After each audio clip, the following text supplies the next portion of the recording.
The fact that it is taking place during the UK's UN Climate Change Conference of the party's presidency is incidental in comparison to the really universal objectives to achieve global net zero emissions by mid-century and keep 1.5 degrees within reach. We had floods in Germany and flames in California as background music for Mr. Kerry's entrance.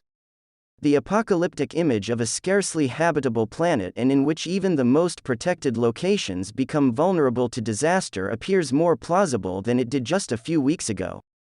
None of this should come as a surprise.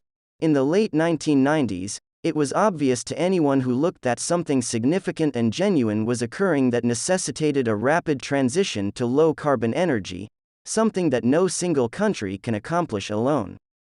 Nor could it be accomplished through holy wishes. China and other coal-dependent countries would continue to use coal. The obvious question was how they burned it to minimize, not eliminate, environmental damage. The difference between these two approaches was equivalent to an entire country's effort. In other terms, absolutism stood in opposition to the attainable. While unreasonable demands were futile, gradualism may be advanced. America was the primary perpetrator, with its brazen disrespect for the environment.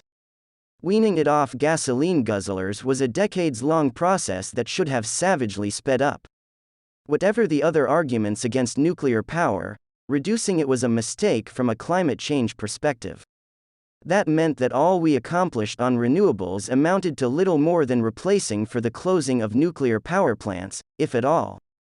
Environmentalists with intelligence recognized this and stated it. Greens who were unco-guide either did not comprehend or did not care. The second error was to conflate capacity with security. The stuff of overblown press releases about a wind farm serving hundreds of thousands of households. As I write, this contrast is amplified drastically.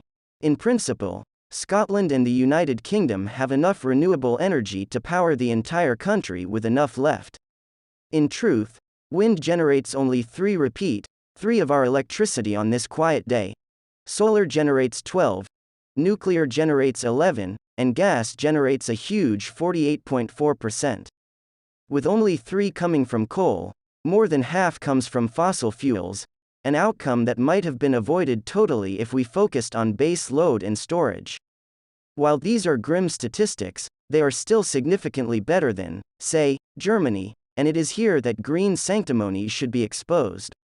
Since their ascension to the German political stage as genuine participants, the Greens have been fascinated with nuclear energy decommissioning far more than they have been concerned about climate change. They extracted an undertaking in 2000 for civil nuclear to be phased out within 20 years.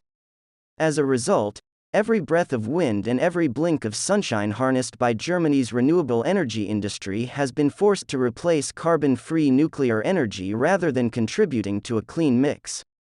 Coal still provides a quarter of Germany's electricity. What a victory for the environment! Recent experience demonstrates that hastening the transition to a low-carbon energy mix is entirely doable and can result in economic and environmental gains. Developing countries must be assisted rather than compelled to contribute. However, no amount of lofty rhetoric or disingenuous claims to moral superiority will compensate for the practical actions that each is capable of. Glasgow needs to be a conference focused on actionable solutions rather than lofty talk. The United Kingdom fared reasonably well. We implemented one of the most effective incentive programs globally to promote renewable energy and phase out coal. We set targets and met them.